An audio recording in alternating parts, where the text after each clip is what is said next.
दवाई लेने आया था। दवाई लेने आया ये था? सारे मतलब के यार हैं, अच्छा सारे मेरे मजून के प्यासे हैं। अच्छा, बिल्कुल। उसमें है क्या टन टन मजून? टन टन मजून के अंदर टन टन है।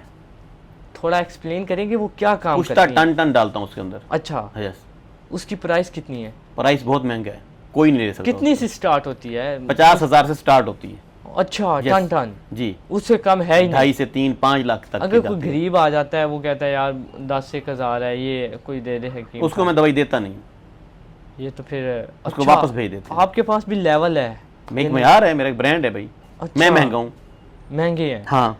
आप उसकी शक्ल दे के तरस नहीं खाते कि यार नहीं। चलो मजबूर है? किस बात का तरस? आपसे 10 लाख रुपए मैंने लिए हैं ब्रॉडकास्ट जी के। मेरी मर्जी है, मेरा वक्त है, 1 घंटे का टाइम दिया आप लोगों को। जी इससे आगे तो बात नहीं हुई ना। ऐसे ही 1 घंटा मैं आपका पाबंद हूँ। जी, ऐसे ही है। ठीक है। ऐसे ही है। आपको बारे में था, आपने 10 लाख दिए। जी, ऐसे ही है। मुझे बारे में था, मैंने 1 घंटा आपको टाइम दिया। बिल्कुल मेरा ये बिजनेस है। बिजनेस है। अब अच्छा। ये 10 लाख में से जो पैसे आएंगे वो लंगर में भी जाएंगे, जी वो वेलफेयर के कामों में भी जाएंगे।